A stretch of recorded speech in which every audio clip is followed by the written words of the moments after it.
Well, we've finally made it, constant listeners. It is officially March, and I know winter is not over yet, and spring is not technically here yet, but just being able to flip the calendar from February to March provides an immediate morale boost to northerners like myself, who've made it through yet another gray, cold, and dreary winter. And if you're in a similar geographic latitude that I am, congratulations to you as well for making it through the worst of winter. This episode 93 first airs on March 1st, which also happens to be the birthday of one of my favorite television actors of all time, which is Robert Conrad. As a kid, I was obsessed with watching two of his television series, The Wild Wild West and Baa Baa Black Sheep. Both were awesome. Robert Conrad was an excellent actor in his time. I think we briefly discussed The Wild Wild West on a prior episode of The Far Middle, but I really do need to dedicate some time to discuss the topic of that very creative and quite unconventional television series in more detail. Maybe I'll post something on the nickdeulius.com website soon. But happy birthday to Robert Conrad, who dares you to knock that ever-ready battery off of his shoulder. Some of you are old enough to remember that commercial for the battery maker, and that was before battery companies went the route of branding through things like bunnies. Let's get to our dedication in the world of sports. We've been on a bit of a theme recently in prior episodes. I don't know if you've noticed that or not, where we're trying to tie the dedication to not just the athletic achievement of an individual, but also to an additional facet that mirrors the positive aspects of the human spirit. And we have yet another opportunity that reflects both athletic achievement as well as personal endurance with our episode 93 dedication, because our dedication is going to go to Mario Lemieux and what he accomplished specifically, particularly in the 1992 to 1993 NHL season with the Pittsburgh Penguins. So 93 tied to Lemieux's 92-93 season in the NHL. I know you might think that I'm a bit fixated on number 66, Mario Lemieux. We dedicated episode 66 to him, and we included him as well in a joint dedication a few episodes back. But that's what happens with Mount Rushmore type greats. But I have to say that Lemieux's 1992-93 season, it has no parallel, I believe, in the world of sports, let alone hockey, because it combined unprecedented performance in both on-ice metrics as well as off-the-ice perseverance. I mean, you could make a movie about the single season that Lemieux posted in 92-93. And let me start with those on-ice statistics. Lemieux ended up notching 160 points in just 60 games. And you do the math, that works out to 2.6 points per game. That's over a goal a game and over 1.5 assists per game. That season, Lemieux started fast. He logged 12 consecutive games at the start of the season where he had multiple points in each. That's an amazing statistic. And by the time he got to the end of 1992 and in early January 1993, Lemieux was on pace to be the second player to surpass 200 points in a season and maybe even break Wayne Gretzky's all-time single-season points record of 215. But something happened off the ice in early January of 1993 to Lemieux. He noticed a lump on his neck, and he was quickly diagnosed with the early stages of Hodgkin lymphoma. And immediately he underwent radiation treatments, and his season and perhaps his career was suspended. And with this being Mario Lemieux, his intention all along was to get the proper treatment to overcome the cancer and then to quickly return to the ice. And guess what? He did just that. He returned to the ice on March 2nd of 1993, and under the category of you can't make this stuff up, he received his last radiation treatment in the morning of March 2nd, and then he played a game against the Philadelphia Flyers during the evening of March the 2nd. And oh yes, he notched a goal and an assist in that game against the Flyers. Then Lemieux proceeded to go on an absolute tear during the rest of the regular season in 1993. The Penguins rattled off 17 straight wins upon his return. There was a game that I'll never forget during that run against the Rangers in Madison Square Garden, where Lemieux scored 5 goals in a single game. And by the way, I was once lucky enough to attend a Penguins-Rangers game at Madison Square Garden with Mario Lemieux after he had retired and was the owner of the team. And when the game was over and we were leaving the building, I was shocked and pleasantly shocked to see how many Rangers fans came up to Lemieux and treated him with great respect. New York fans, I know they've got a reputation of being gruff, but they know greatness and class when they see it. Now, Philadelphia Flyers fans, that's perhaps a little bit of a different story, but I'll leave that for another episode of the Far Middle. Anyway, another amazing feat during that season was that during Lemieux's absence, because of his illness, the Islanders phenom, Pat LaFontaine, he took the lead for the league scoring title. And when Lemieux returned in early March, he was significantly behind LaFontaine. But guess what? Throughout the latter part of the season, Lemieux actually heated up and amped up his scoring pace higher than what it was before he was diagnosed with Hodgkin's. And yes, he ended up catching and surpassing Pat LaFontaine to win his fourth season scoring title in his second Hart Trophy. Now, there are two ways and two perspectives to assess what happened with Mario Lemieux during that 1992-1993 season. The first would be to think about what might have been if he was able to play the entire season and keep his points per game pace. He clearly would have surpassed the 200-point milestone and likely I'm saying, would have caught Wayne Gretzky with that record of 215. So there is certainly a what might have been aspect to Lemieux that year. But there's a second perspective, and that's the one that I choose to subscribe to, and that is combining what Lemieux achieved statistically on the ice that season during those 60 games, and then what he overcame in the middle of that season with his physical ailment. You rarely see anyone in any profession who's able to overcome the daunting on the physical side while at the same time performing at the highest level of greatness within their chosen profession. Lemieux did both, and thus that serves as not just our dedication for episode 93, but also as motivation for all of us as we continue to achieve in our endeavors and as we face life's unpredictable challenges. We are off and running. If Dr. James Burke is listening, I hope he appreciates our Far Middle ode to the science BBC television docuseries Connections. The first connection we'll make is going from discussing statistics with humans on the ice to discussing statistics with polar bears on the ice. I received quite a bit of feedback and questions from a couple of tweets that I posted on social media a few weeks back. And by the way, you can follow me on Twitter at Nick Diolius. I hope that you do so. But anyway, I came across a report from the International Union for Conservation of Nature. That organization has a polar bear specialist group. And that group recently estimated the global population today for polar bears to be somewhere between 22,000 to 31,000. Now, when I read that statistic, immediately I was interested in comparing it to what the global polar bear population may have been in prior periods in the past. And I certainly would have expected that the polar bear population would have been much larger in the past than the current estimates. Why? Because all the experts, all the environmentalists, they've been pounding a message that climate change and global warming and increased carbon dioxide levels in the atmosphere, those things are pushing the polar bears to the brink of extinction. And a lot of us remember that heart-tugging video of a polar bear struggling in the water trying to stay afloat. But this is where things got interesting, and it's what led to the tweets on social media and why we're discussing it today on the Far Middle. Because scientists estimated in the 1960s that the polar bear population globally was between 5,000 and 19,000. Of course, that's substantially lower than today's estimated polar bear global population of 22,000 to 31,000, meaning that as carbon dioxide levels have risen, the polar bears, they found a way to thrive. Now, of course, that's heresy to even discuss, let alone to accept as fact, because those troubling statistics and those facts, they run completely counter to the ideological and religious tenets of the Church of Climate Change, which of course continues to be that as CO2 levels increase, everything from polar bears to human beings, we face a pending, immediate, and violent extinction.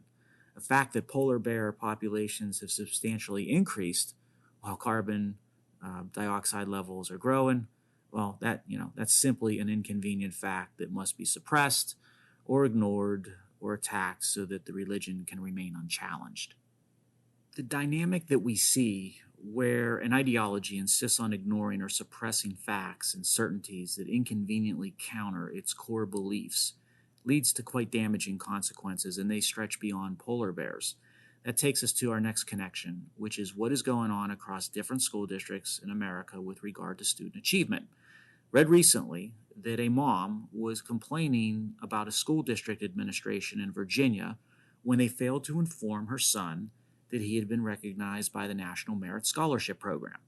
And as a little bit of background, if you're not familiar with the National Merit Scholarship Program, it's a competition that students across the country engage in, and it's based largely on scores on things like the PSAT exam.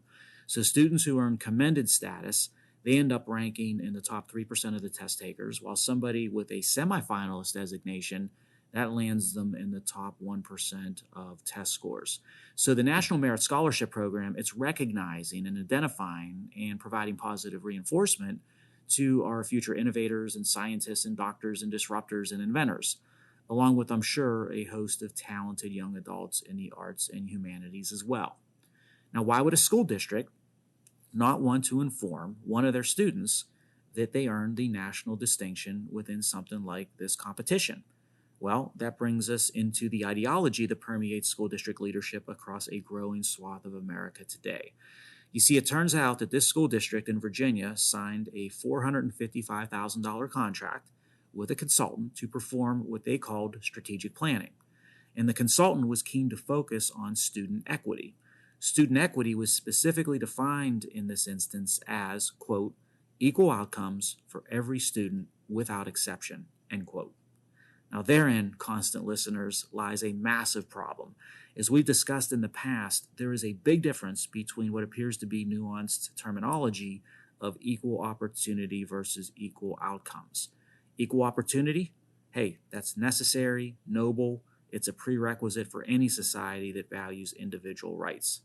Equal outcomes, that's quite a dangerous concept in a Western Republican democracy and for individual rights. Because who determines equal? Who sets acceptable outcomes? And what happens when you destroy a meritocracy? And what message is sent and what outcomes do you motivate when you degrade individual achievement? And what price does a society or a nation pay when its best and brightest and most accomplished inevitably get demoted to keep everyone equivalent with equal outcomes? We could spend an entire episode on those questions, but that focus on equal outcomes for every student, it explains why the school district in Virginia failed to notify the student of his achievement when it came to the National Merit Scholarship Program. When the parent pressed one of the administrators on the matter, the administrator told the parent that the school wants to recognize students for who they are as individuals and not focus on their achievements, and that the school district delayed informing the winners and the National Merit Scholarship Program to spare the feelings of those who didn't qualify. Now, that's the way more and more administrators and leadership of our public education institutions view their strategic mission these days. Hold back the individual achievers and make sure everyone conforms to a lower standard or mean. That's not equal opportunity. That's equal outcomes in a substandard educational system.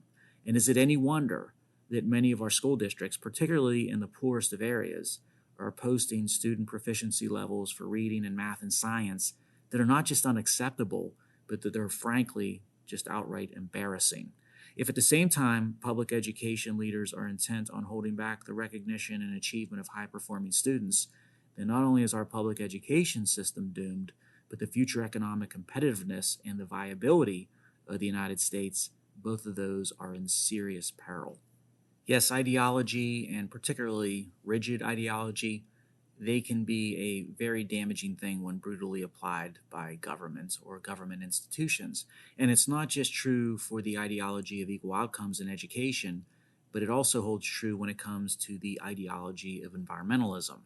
And we are seeing that with an exemplar of contradictory blunder by the federal government in the arena of environmentalism and climate change policy. It's sort of a Keystone Cops rendition, Washington, D.C. style. So let me give you the two contradictory ideologies that are coming to a clash with the environmentalism of the federal government bureaucratic state. On one side, there is the government obsession concerning electric vehicles. You've got mandates and subsidies and phase-outs and tax credits and trillions of taxpayer dollars that are thrown under the umbrella of the whole of government to do what? To force electric vehicles down the throats of consumers. We're told that this needs to happen, that it's an enlightened progression to help tackle climate change. And then on the other side, there is the government obsession, with the puppet master being the radical environmental movement, of keeping all resources in the ground. And those resources can range from the obvious of uranium and coal and natural gas and oil and timber and so on, but those resources also increasingly are including metals and materials needed to manufacture electric vehicles, specifically electric vehicle batteries. And therein lies the contradictory clash within radical ideologies embedded in government.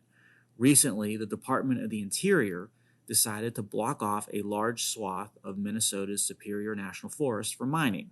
Now, what makes this especially interesting is that that area of Minnesota just so happens to hold one of the world's largest undeveloped mineral deposits of copper and nickel and cobalt. You need all three of those materials to make batteries for electric vehicles, which means you need to be able to mine all three of those materials to achieve the federal government's mandates and aspirations regarding electrification of the transportation sector. Now you see the conflicting and contradictory absurdity of state intervention in action. On Monday, and on one hand, the federal government throws bottomless subsidy and far-ranging mandates to force electric vehicles upon the driving population. The next day, on Tuesday, and on the other hand of the federal government, you see edicts that mining of any materials needed to manufacture batteries for electric vehicles is going to be prohibited in an area of a state that holds some of the richest deposits of those materials on Earth. But it gets more contradictory and more absurd, because while those two things are going on, the federal government through the State Department is hard at work making things even more convoluted. That's because in January, the State Department pledged to help build electric vehicle battery supply chains in the African nations of the Democratic Republic of Congo and Zambia. And it is not a secret that the environmental standards and the labor practices in the mining complex of the Democratic Republic of Congo and Zambia, they leave a lot to be desired relative to the standards applied in the United States. The substance of the State Department's efforts is to effectively offshore environmental destruction and human rights abuses so that the well-off suburbanite can purchase an overpriced electric vehicle as their second vehicle and receive a generous tax credit when doing so. A lot of those suburbanites driving those pricey electric vehicles maybe self-proclaim themselves to be environmentalists with the politically correct Climate Action Now sign in their front yard, and maybe the sign instead should say something like, "We support child labor and environmental destruction in faraway places." Probably too long of a slogan to fit on such a cute little yard sign. And there you have it, sort of a trifecta of government incompetence via state intervention under the cover of saving the planet. Use taxpayer dollars to stifle consumer choice and subsidize electric vehicles for corporations and for affluent buyers. Then you prohibit domestic mining of any of the materials that are required to manufacture batteries for electric vehicles, thus stifling regional economies and family-sustaining wages and jobs for those who would be employed in the mining sector. And then you use more taxpayer dollars to subsidize the development of the mining industry in faraway lands where environmental destruction and human rights abuses are nearly a certainty. None of it helps the planet, none of it helps the American taxpayer, and none of it will build a middle class in either underserved American communities or in the developing world. Now, why don't we hear more about this epic bungling by government? Where are all the government accountability institutions? Where are the alleged environmentalists calling out a net horrible decision for the planet? Where are all the nationalists on the right and the progressives on the left demanding that this incompetence comes to an end? And of course, where in the world is the media and journalists who carry the duty to daylight facts and truths that impact society and economies and lives across the globe?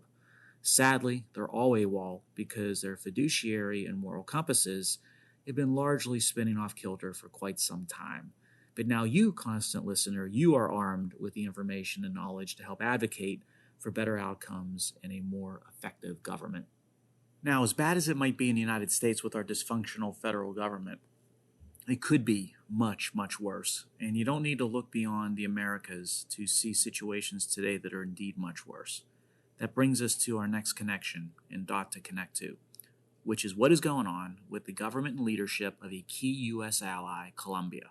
It's worrisome, and it should be cause for major concern, and much of it, once again, is rooted with an adherence to radical environmentalism. Now, Colombia has a new president, and his name is Gustavo Petro. Now, his last name's a bit ironic because although Petro is a shortened nickname for petroleum, the Colombian president is far from an advocate of the oil industry, which is odd because the oil industry in Colombia is a vital foundational piece of its economy. Oil makes up about a third of the nation's export earnings, and it also provides the energy that's needed for Colombia to grow. But you see, President Petro is a faithful worshiper in the Church of Radical Environmentalism. He says that oil is poisoning the earth, and he believes that climate change is going to lead to the extinction of the human race, unless, of course, drastic government action is taken. Boy, President Petro would make a great climate czar if he ever finds himself out of his current day job. But anyway, I did a little research on President Petro, and guess what?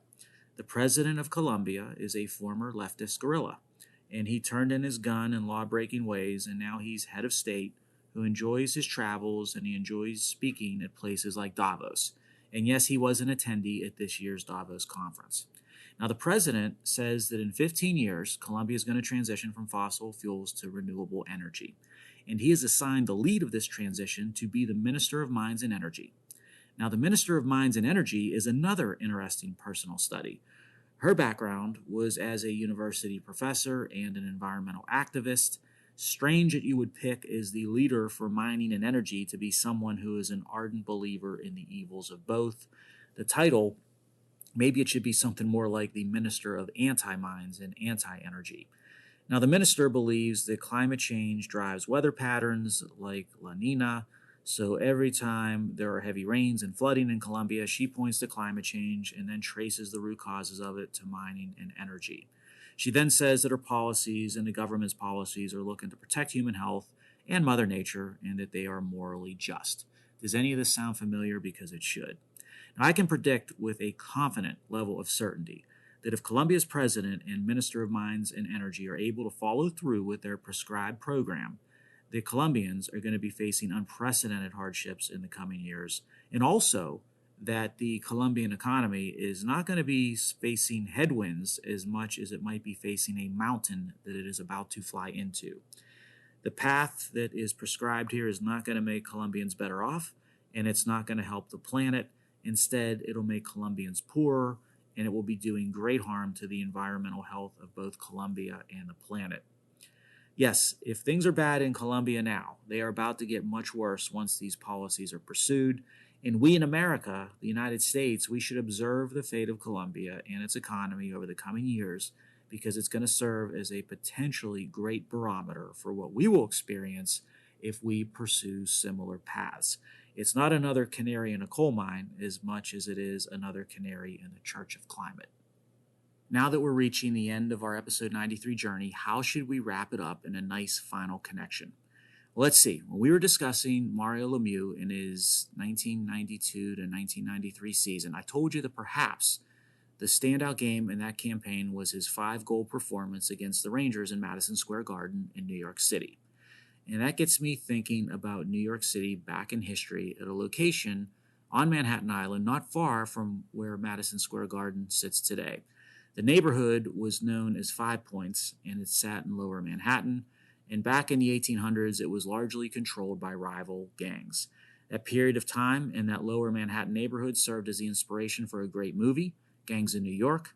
Gangs of New York featured 2 actors who I think represent the finest actors of their generation, the 2 being Liam Neeson and Daniel Day-Lewis. I've been an ardent fan of both of these great actors since Schindler's List and The Last of the Mohicans. And to see them perform together in Gangs of New York, that was pretty special. But I have to share with you, constant listeners, something that's been troubling me about one of these 2 actors in the latter part of their career, because the 2 actors have taken very different paths when it comes to career. Daniel Day-Lewis decided to retire from acting, and when Daniel Day-Lewis retires, he completely disappears. He would take breaks from acting in the past and would end up doing all kinds of interesting things. Once I read that he took a sabbatical to learn how to become a shoemaker in Italy. And apparently he ran a shop that had an entire customer base for all things related to shoes. So when he announced that he was hanging up the acting profession for good, he disappeared from the public eye completely, and no one has any idea where Daniel Day-Lewis is these days and what he's doing. Good for him. Liam Neeson, he took a different path. He started to do movies that were more action-based and that I'm sure paid quite well. And I've seen many of those movies because, again, if Liam Neeson is featured as a star in the movie, I'm not going to be able to avoid the temptation of watching it. A bad movie with Liam Neeson is still a movie worth watching in my book. And he has done some bad movies the past number of years. Those movies may have inflated his balance sheet, but I feel that they've diluted his brand. So when it comes to the two actors who I believe represent the generational best of their era, I have very similar and at the same time very different emotions. On one hand, up until a certain point in time, I love all of their work and consider both of those actors sort of different forms and different varieties of greatness. But on the other hand, when I think about both of those actors today, I carry two distinct emotions for each. I'll call them the M emotions, because I miss Daniel Day-Lewis with his absence from the movie industry, and I mourn for Liam Neeson with his more recent movies. That's how highly I think of both of those acting greats. I leave you with two quotes from the two greats. Liam Neeson in Schindler's List as, of course, Oskar Schindler. I didn't do enough. That's words to live by if you want to live a well-lived life. And Daniel Day-Lewis from Gangs of New York is Bill the Butcher. Civilization is crumbling. Hey, civilization will naturally crumble unless society feels a duty to uphold and reinforce it. So there you go, constant listeners. Do more and uphold civilized society. Let's check back in next week. Bye for now.